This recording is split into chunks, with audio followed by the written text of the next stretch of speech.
Prelims. Revision strategy आपकी ऐसी होनी चाहिए, what I use to do, पहले मैं सेक्शनल टेस्ट लगाती थी। For example I put pick up a section of polity का test, I revise that part, I write a test, I see how I am performing, फिर दूसरे section का उठाया, उसको सॉल्व किया। ऐसे पहले मैं सेक्शनल टेस्ट कंप्लीट करती थी सारे सब्जेक्ट्स के, and then I use to move to the full length test जो प्रीलिम्स के होते थे। और फिर फुल लेंथ टेस्ट के पहले मैंने फिर पूरा रिवाइज किया पॉलिटी को, and then I wrote my full length test. तो ऐसे आपके जितने आप टेस्ट लगाओगे उसके पहले अगर आप रिवाइज करते हो, that is one of the best way to revise before the examination. आपकी रिविजन अच्छे से हो जाती है, because when you have a test beat of any kind, वो मॉक टेस्ट है, बट आपको फिर भी लगता है कि यार पढ़ के जाऊंगी, नहीं तो फिर खराब आएंगे तो डीमोटिवेट हो जाऊंगी।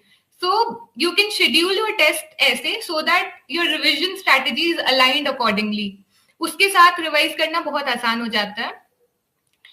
Changing nature of prelims, true, elimination strategy बहुत वर्क करती थी पहले, अब लोग बोलते हैं वो वर्क नहीं करती है। आई बी वेरी ऑनेस्ट, वो अभी भी बहुत वर्क करती है। Elimination still works in the examination, you just have to open your mind. आपको देखना है कि आप सारी नॉलेज को कैसे अप्लाई करके आप स्टिल एलिमिनेट कर सकते हो।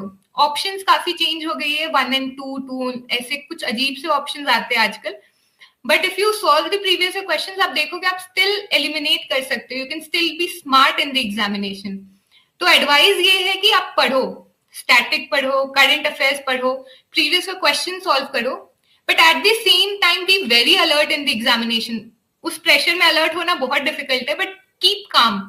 पेपर को देख के ये नहीं सोचना है कि यार ये तो बहुत डिफिकल्ट आ गया है, मैं नहीं कर पाऊंगी या नहीं होगा।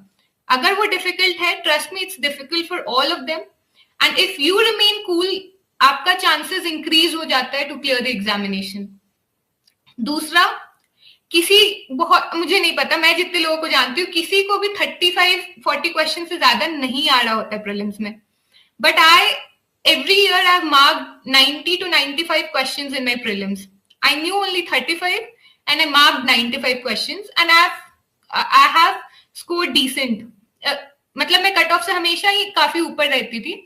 तो you have to find during your test series कि आपको क्या वर्क करता है, whether you're very accurate in your answers या आप ज्यादा क्वेश्चन सॉल्व करते हैं तो मिला जुला के नेगेटिव पॉजिटिव होके आप कट ऑफ से क्लियर हो जाएंगे।